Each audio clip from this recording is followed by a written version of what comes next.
아멘. 귀한 찬양 감사합니다. 오늘도 하나님께 예배 드리시는 우리 사랑하는 성도님들 오늘 심령 위에 주님의 은혜가 평강이 넘치시기를 축복합니다. 요한복음 13장에서 17장까지 말씀은 예수님께서 십자가 달려 죽으시기 바로 전날 목요일 저녁 마가의 다락방에서 주님께서 제자들과 마지막 만찬을 하시고 제자들의 발을 씻겨주신 이후에 말씀하셨던 그 말씀의 내용과 기도로 되어 있습니다. 주님은 제자들에게 조금 있으면 너희가 나를 보지 못할 것이다. 그러나 또 조금 있으면 나를 보리라 말씀하십니다. 요새 조금 있으면은 제자들이 생각하는 것보다 훨씬 짧은 정말 잠시 잠깐의 시간을 말합니다. 잠시 후에 예수님께서 십자가에 달려 죽임을 당하실 것입니다. 제자들에게 이보다 더 큰 충격은 없습니다. 누구도 이런 일은 상상을 못했어요. 제자들 생각은 그냥 주님이 떠나신다고 하니까 언젠가는 그런 일이 있겠지. 사람이 만나면 헤어질 수 있는 거니까 그 정도 생각이었을 거예요. 그래서 17절, 18절에 나타난 제자들의 반응을 보면 그들은 예수님의 말씀을 전혀 이해하지 못했습니다. 주님께서는 제자들에게 아주 간단하게 말씀하셨어요. 조금 있으면 너희가 나를 보지 못하겠고 또 조금 있으면 나를 보리라. 이 표현은 간단하지만 이 안에 들어있는 내용은 굉장한 의미가 있습니다. 잠시 후에 보지 못한다는 것은 예수님의 십자가의 죽으심인데 제자들은 안타깝게도 이 사실을 전혀 모르고 있어요. 그런데 주님이 하신 말씀을 보면 주님은 죽음만 보신 게 아니라 죽음 그 너머를 보셨어요. 조금 있으면 십자가의 죽임을 당하세요. 그러나 또 조금 지나고 나면 십자가에 달려 죽으신 주님께서 다시 부활의 몸으로 제자들을 찾아오셔서 그래서 제자들을 만나 주십니다. 제자들이 부활의 주님을 확신하고 그들이 끝까지 증인이 되고 순교할 수 있었던 것은 그들이 예수님을 부활의 주님을 직접 만나봤기 때문이에요. 직접 만나보지 못했다면 그들에게 이런 일은 일어나기 어려웠을 겁니다. 오늘날 우리는 인생의 종착역이 죽음이라고 믿어요. 그래서 할 수만 있으면 죽지 않으려고 몸부림을 쳐요. 그러나 주님은 그게 아니래요. 죽음이 종착역이 아니래요. 사람들은 자기 앞의 일을 몰라요. 그러나 우리가 분명히 아는 것은 예수 믿는 사람들에게는 죽음이 종착역이 아니라는 겁니다. 죽음은 끝이 아니고 죽음은 하나의 과정에 불과하다는 거예요. 잠시 후면 제자들이 예수님의 끔찍한 죽음을 목격하게 될 거예요. 그러나 그게 끝이 아니에요. 주님은 죽음을 이기시고 부활하신 몸으로 그들 앞에 분명히 나타나실 것이고 제자들은 부활하신 주님을 만나 볼 거예요. 이것은 이제 주님께서 온 세상의 주가 되시고 그리고 죽음은 이제부터 더 이상 힘을 쓰지 못한다고 하는 죽음은 죄 용서받은 우리를 죄로부터 자유케 된 우리를 더 이상 공격하거나 이길 수 없다고 하는 그러한 선언입니다. 그래서 주님은 이것을 우리가 알기를 원하십니다. 주님은 자신의 십자가 죽음을 통해서 두 가지 반응이 나타날 거래요. 20절에 보면 내가 진실로 너에게 이르노니 너희는 곡하고 애통하게 했으나 세상은 기뻐하리라. 너희는 근심하게 했으나 너희 근심이 도리어 기쁨이 되리라. 예수님 죽음에 대해서 두 가지 반응이 나타나는데 제자들은 비통함에 절망에 큰 슬픔에 잠기게 될 거예요. 반면에 기뻐하는 자들도 있을 거예요. 예수님의 존재는 유대인들에게 절대적이었습니다. 그들은 예수님을 완전한 하나님의 아들로 믿고 순종하든지 아니면 다 부정하고 죽도록 미워하고 증오하든지 둘 중에 하나를 결정해야만 했습니다. 예수님 말씀은 너무나 분명했어요. 예수님 너무나 분명하게 인간의 죄에 대해서 말씀하셨어요. 이 말씀이 너무나 분명해서 이 말씀을 들은 자들은 이 말씀 앞에서 반응할 수밖에 없는, 어느 한편에 설 수밖에 없었어요. 자기의 죄를 자복하고 그리고 예수님을 믿든지, 아니면 끝까지 예수님을 부정하고 자기의 죄를 인정하지 않고 거부하든지, 둘 중에 하나의 반응을 해야 했습니다. 여러분, 십자가의 복음은 세상 사람들을 두 부류로 갈라놓아요. 복음 듣고 자기가 하나님 앞에 죄인이라는 것을 인정하고 회개하는 편에 서든지, 아니면 복음을 찢고 태워버리고 자기가 끝까지 옳다고 주장하든지, 둘 중에 하나입니다. 주님 십자가에 못 박히고 달리셨을 때 제자들은 절망했지만 예수님을 거부했던 그 사람들은 속이 시원했습니다. 속이 뻥 뚫렸어요. 왜? 예수님의 말씀이 지금까지 자기들을 불편하게 했거든요. 자기들의 양심을 짓눌렸거든요. 그러면 그렇지, 예수님 십자가에 달려 죽으실 때 예수님을 거부하던 사람들은 박수치고 통쾌해했습니다. 그러나 주님께서 여기에서 뭐라고 말씀하시느냐? 너희 근심이 도리어 기쁨이 되리라, 그렇게 말씀하세요. 무슨 얘기냐? 죽음이 끝이었으면 좋겠지? 아니라는 거예요. 죽음이 끝이 아니다. 만일 죽음으로 모든 게 끝난다면 믿는 사람들이 가장 억울하겠죠. 고린도전서 15장의 말씀처럼 우리의 생이 이 생뿐이라면 우리는 세상에서 더 불쌍한 자들이에요. 그러나 죽음은 끝이 아니에요. 21절에 보면 여자가 해산하게 되면 그때가 이르렀으므로 근심하나 아기를 낳으면 세상에 사람 난 기쁨으로 말미암아 그 고통을 다시 기억하지 아니하느니라 그랬어요. 이보다 더 적절한 비유가 없을 것 같아요. 여러분, 임신한 여자들은 해산할 때가 되면 근심해요. 특히 해산의 고통 너무나 두려워요. 특히 고대에는, 고대까지 갈 것도 없고 우리 부모님 시대를 봐도 아이를 출산하다가 잘못되는 경우들이 종종 있었어요. 그래서 신발을 벗고 들어가면서 내가 다시 저 신발을 신을 수 있을까? 그렇게 고민하는 그러한 사람들이 바로 출산을 앞둔 여인들이었어요. 그 고통을 생각한다면 죽어도 아이 낳고 싶지 않지요. 두렵잖아요. 그러나 아이를 낳고 나면 어때요? 그 아이가 너무너무 사랑스러워. 그래서 해산의 고통을 다 잊어버리는 거예요. 그래서 힘겹게 막 아이를 낳았어요. 그러면 간호사가 아이를 이렇게 데려다가 보여주잖아요. 방금 낳은 아이예요. 보여주면 엄마들이 대부분 울어요. 너무너무 신기하고 그 아이가 사랑스러워서. 남들이 볼 때는 그냥 뭐 피덩인데 엄마, 해산한 출산한 엄마에게는 이 아이가 너무너무 귀하고 기적인 거예요. 지금 주님은 자신이 당해야 되는 십자가 고통을 해산의 고통에 비유하세요. 지금 예수님은 몹시 두려우세요. 마음에 근심과 고통이 가득해요. 그러나 이 모든 것들을 이겨낼 수 있게 하는 것이 뭐냐? 당신의 십자가 고통으로 인하여 구원받게 될 새 생명으로 태어나게 될 영혼들이에요. 주님은 십자가를 지시고 마지막 숨을 거두실 때 다 이루었다 말씀하셨어요.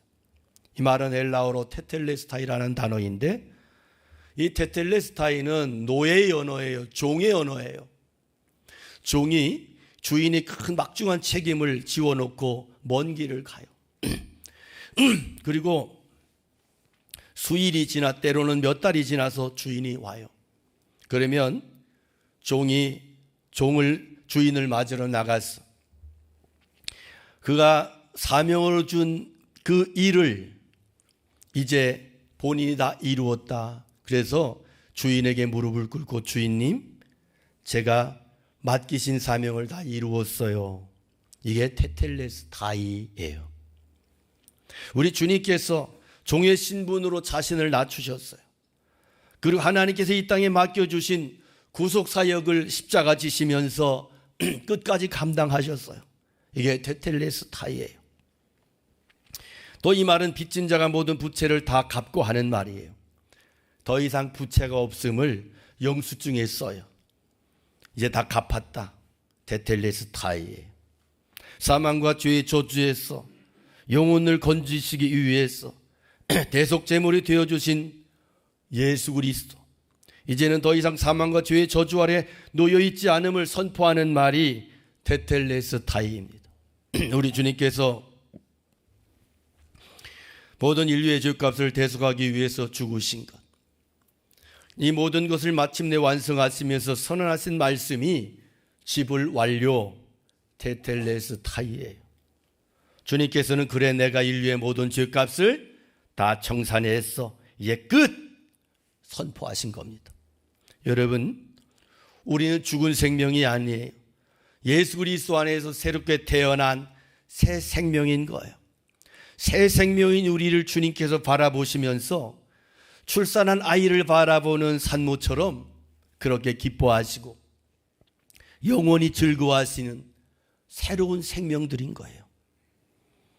예수님을 믿는 사람에게는 주님께서 십자가를 지심으로 너무나 귀하고 놀라운 축복을 주시는데, 첫째는 결코 빼앗기지 않는, 빼앗길 수 없는 기쁨을 가지고 사는 겁니다.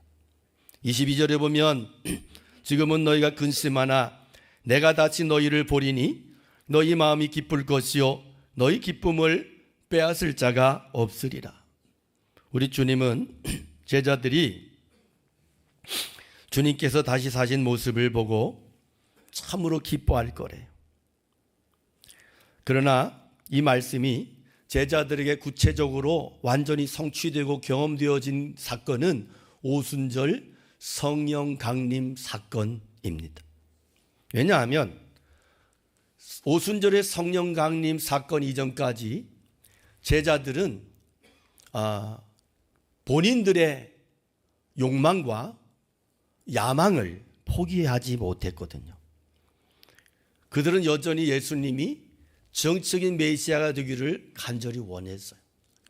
부활하시고 나니까 이제 과연 주님이 메시아가 되시고 우리는 그 밑에 중요한 요직에서 나라를 다스리게 되는 건가 흥분했어요. 그래서 이제 사도행전 1장을 보면 주님께서 부활하시고 났을 때 제자들이 예수님께 어떤 질문을 해요? 주님, 이제 드디어 때가 된 겁니까? 주님이 부활하셨고 이제는 그래서 주님이 세상적인 정적인 메시아가 되는 거고 우리는 그 밑에서 한 자리 해먹는 겁니까? 과연 이제 그렇게 된 거예요? 이렇게 흥분해서 막 물어요. 그때 예수님께서 그러죠. 때와 기한은 아버지의 권한에 두신 것이고 너희 알 바가 아니다. 우리가 잘 아는 말씀이 거기에 나오죠. 오직 성령이 너에게 임하시면 내 권능을 받고 예루살렘과 온 유대와 사마리아 땅 끝까지 이르러 내 증인이 되리라. 이렇게 말씀이 연결이 돼요. 그러니까 제자들의 모든 야망이, 세속적인 욕망이 산산조각이 나고 그들에게 진짜 변화와 진정한 축복이 임한 때가 언제냐? 바로 주님께서 부활하시고 승천하신 이후에 일어났던 오순절 성령 강림 사건이에요.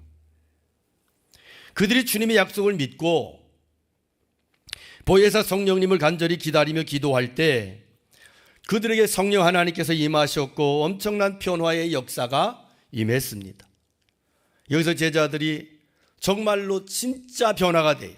전혀 다른 모습으로 주님이 말씀하셨던 진정한 변화된 모습으로 진짜 구원받은 하나님의 백성으로 그렇게 달라지게 됐어요.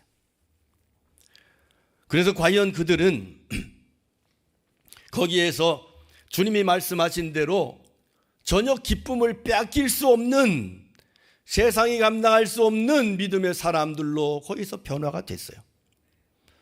성령 받은 제자들에게 하나님께서 놀라운 성품을 주셔요. 원수를 사랑하는 성품을 주세요. 핍박하는 자를 위해서 진정으로 기도하는 성품을 주세요. 예수 믿고 성령의 능력으로 그 성품이 변화되고 새롭게 된 사람은 그래서 어떤 일이 있어도 멸망하지 않아요. 이 세상에 어떤 일이 있어도 신앙을 잃어버리지 않아요. 신앙만이 아니라 풍성한 삶도 빼앗기거나 잃어버리지 않게 되는 것입니다. 여러분, 믿는 자에게는 어떤 일이 있어도 빼앗기지 않는 기쁨이 있어요. 그 이유는 부활하신 성령님께서, 부활하신 주님께서 성령으로 우리와 영원히 함께 하신다고 약속하셨고, 믿는 자에게 늘 성령님께서 함께 하시기 때문에 그래요. 그래서 그리스도인의 기쁨은 죄가 영원히 해결된 데에서 오는 구원의 기쁨이에요. 구원의 기쁨. 그래서 이 기쁨은 어느 누구도 빼앗을 수 없는 주님으로 인한 구원의 기쁨인 거예요. 내 맘속에 있는 참된 이 평화는 누구도 빼앗을 수 없네. 주님은 내 맘에 구주 되셨네. 오, 주 없인 살 수 없네. 오, 주 없인 살 수 없네. 오직 주께만 구원 있네. 주님 없는 세상 평화 없네. 오, 주 없인 살 수 없네. 할렐루야. 여러분, 세상이 두렵고 악한 마귀의 세력이 두렵습니까? 하나님의 사랑을 믿으시기를 축복합니다. 하나님 우리를 사랑하세요. 다윗이 그렇게 고백해요. 하나님이 내 편이신데 내가 누구를 무서워할까? 하나님이 나의 구원이신데 내가 누구를 두려워하겠는가? 바울사도는 로마서 8장에서 고백합니다. 그런즉 일에 대하여 우리가 무슨 말하리요? 만일 하나님이 우리를 위하시면 누가 우리를 대적하리요? 자기 아들을 아끼지 아니하시고 우리 모든 사람을 위하여 내어주시니가 어찌 그 아들과 함께 모든 것을 우리에게 주시지 아니하겠느냐? 누가 능히 하나님께서 택하신 자들을 고발하리요? 의롭다 하신 이는 하나님이시니 누가 정죄하리요?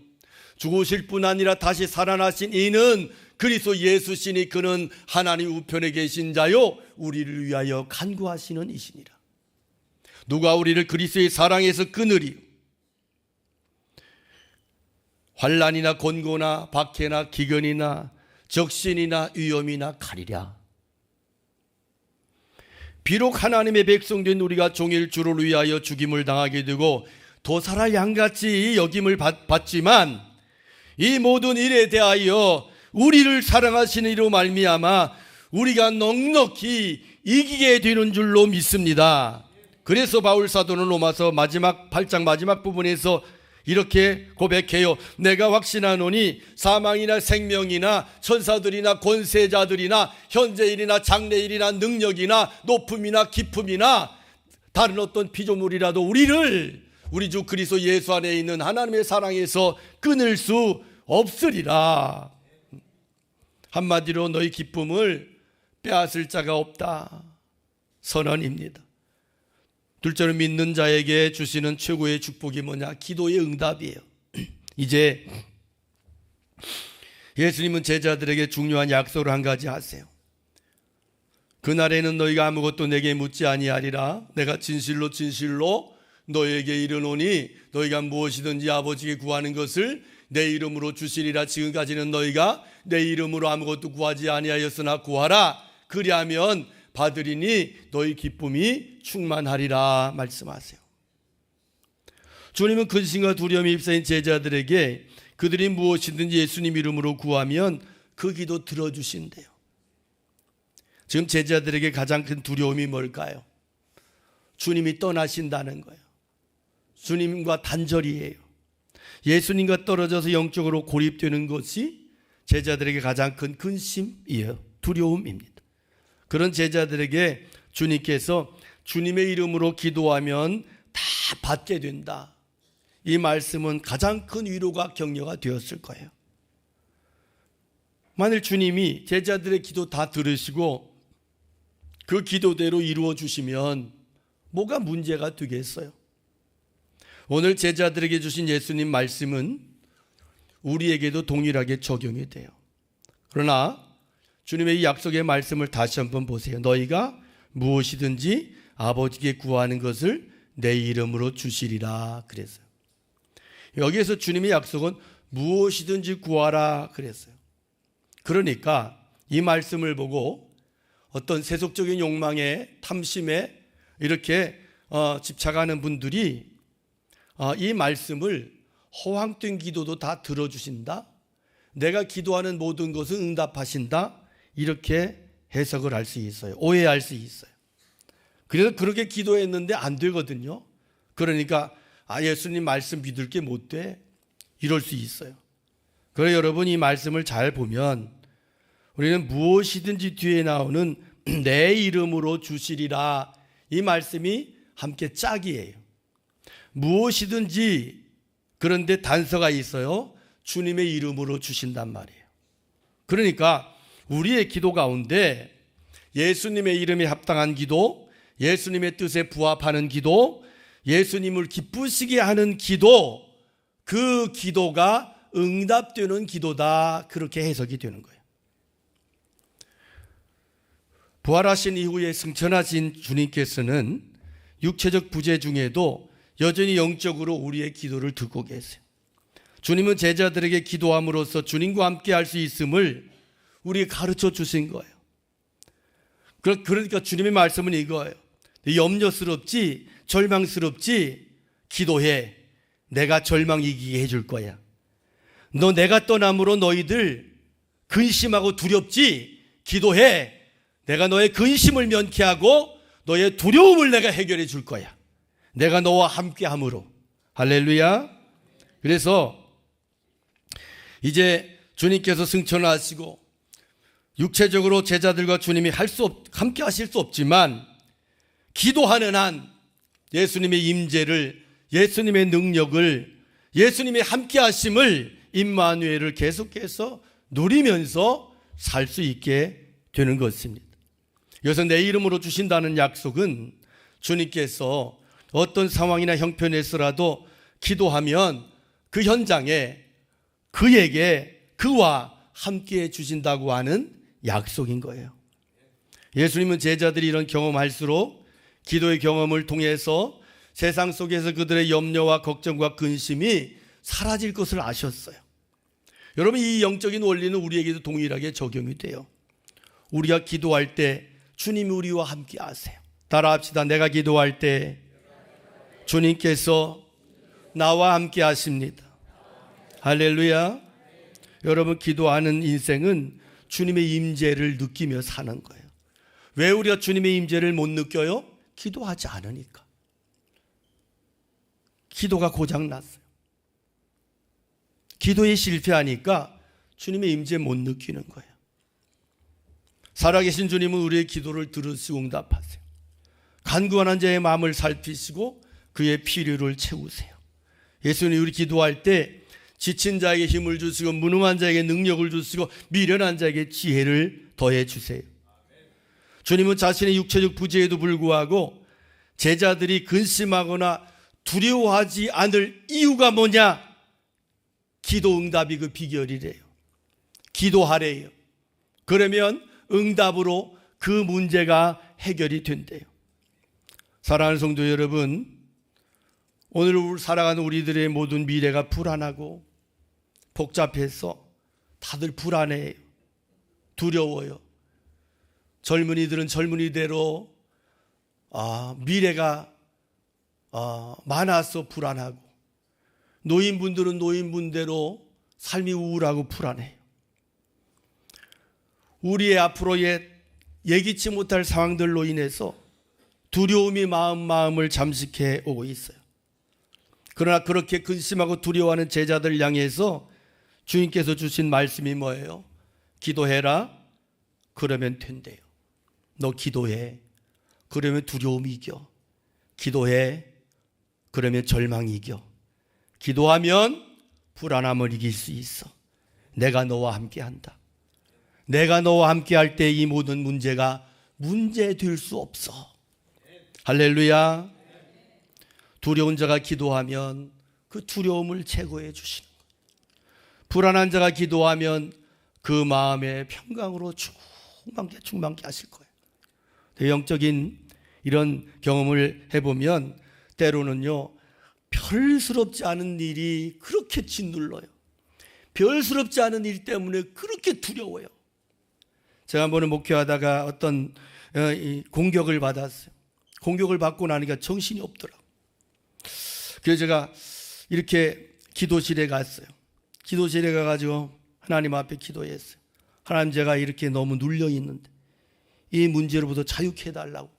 그런데요, 기도하고 났는데 변한 건 아무것도 없는데 그 문제가 우스운 거예요. 진짜로. 아무것도 아닌 문제인데, 문제 같지도 않은 문제인데 내가 그 문제에 짓눌려서 그렇게 질식하고 있더라고. 하나님 해결해 주시더라. 여러분, 불안한 자가 기도하면 마음의 평강으로 충만케 해줄 줄로 믿습니다. 병든 자가 아픔을 가지고 기도하면 주님께서 그 문제 반드시 해결해 주실 줄로 믿습니다. 주께서 저를 일으키시리라. 할렐루야. 믿음이 없어서 불안하고 근심하는 성도가 그 문제 놓고 기도하면 주님께서 믿음의 확신 주시고 세상 이길 힘을 주실 거예요. 여러분, 우리 모든 상황 속에 주님이 성령으로 함께 하세요. 결코 나 혼자가 아니에요. 어떤 각오하는 환경 속에서도 기도하는 그 사람은 살아계신 예수님을 만나고 경험하게 되는 거예요. 또 예수님께서 세상이 빼앗을 수 없는 기쁨을 그에게 더하여 주실 줄로 믿습니다. 여러분, 우리가 기도할 때 놀라운 일이 일어나요. 사탄의 권세가 무너져요. 내 기도가 내 모든 의식 구조와 내 모든 부정적인 사고를 완전히 뒤바꾸고 새롭게 하시는 그러한 은혜의 경험으로 주님께서 함께해 주실 줄로 믿습니다. 이제껏 살아오면서 너무나 많은 근심과 두려움으로 불안했는데 이제는 염려하지 말래요. 염려할 필요가 없다. 왜? 내가 기도할 때 주님께서 내게 승리를 부어주시고 내게 은혜를 부어주시고 능력의 주님께서 나와 영원토록 함께 하신다고 약속하는 이 말씀 기억하고 붙잡고 남은 생에 주님과 함께 승리하는 하나님의 귀한 거룩한 백성들이 다 되시기를 주님의 이름으로 축원합니다. 우리 함께 찬양 올려드리겠습니다.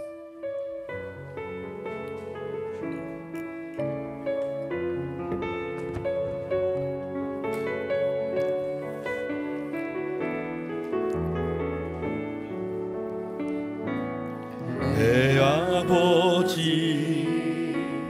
그 품 안에서 내 영혼은 안전합니다.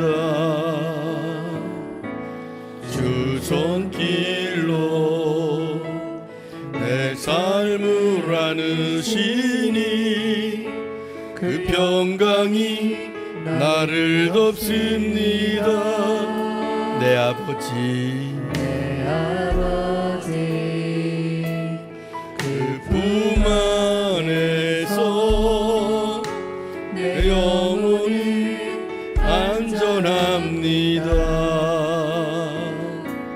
주 손길로 내 삶을 안으시니 그 평강이 나를 돕습니다. 나 비록 넘어지면 흔들리지만 주 안에 거하며 나를 붙드시니 내 생각을 주께로 돌리고 주시는 평강의 옷을 입습니다. 모든 주 약속 안에서 내 영혼 평안에 내 뜻보다 크신 주님에게 나 신뢰 두려움 다 내려놓고 주님만 의지해 주 안에서 내 영혼 안전함. 우리 손을 들어 고백합니다. 주 약속 안에서 내 영혼 내 뜻보다 크신 주님에게 나 신뢰 두려움 다 내려놓고 주님만 의지해 주 안에서 내 영혼 안전합니다. 오늘 말씀 기억하며 주님 이름 간절히 기도합니다. 주여 내 영혼 평안에 내 뜻보다 크신 주님에게 왜 나 신뢰 두려움 아버지 연약한 저희를 붙잡아 주시옵소서. 연약하고 부족한 저희들의 심령에 은혜를 더하여 주옵소서. 두려워하지 말라 말씀하시는 주님 말씀 앞에서 정말로 아버지 하나님 주님의 능력 안에 주님의 은혜 안에 날마다 매일매일 주님의 승리를 경험한 믿음의 종들로 저희를 세우시고 저희들의 믿음을 다시 한번 새롭게 하시고 축복하여 주시옵소서. 축복하여 주시옵소서. 축복하여 주시옵소서.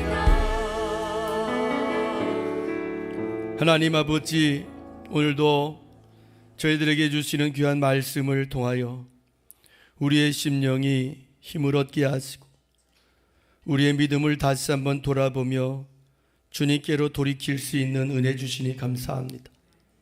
하나님, 두려움에 빠질 수 없는 제자들을 향하여 주셨던 그 말씀을 오늘 우리가 믿음으로 받고 험악한 세상을 살아가지만 성령님의 은혜와 도우심을 구하며 매일매일의 삶을 참된 믿음 안에서 살아가는 하나님의 거룩한 종들로 세워주시옵소서. 빼앗길 수 없는 기쁨을 가지고 세상 살게 하여 주옵소서. 기도의 능력과 응답을 믿고 날마다 주님을 신뢰하며 믿음의 기도로 나가게 하여 주옵소서. 오늘 저희들의 삶을 통하여 역사하고 공격하는 모든 영적인 세력들, 악한 마귀의 세력들, 죄를 등에 업고 역사하는 모든 문제들 예수 이름으로 성령의 능력으로 이기게 하시고 모든 문제들을 예수님의 이름으로 떠나고 주님의 능력의 말씀이 내 안에서 역사하셔서 내가 세상을 믿음으로 이겨내며 세상이 감당치 못할 믿음의 능력을 가지고 세상을 넉넉히 이기며 승리하는 하나님의 거룩한 종들로 세워주시고 축복하여 주시옵소서.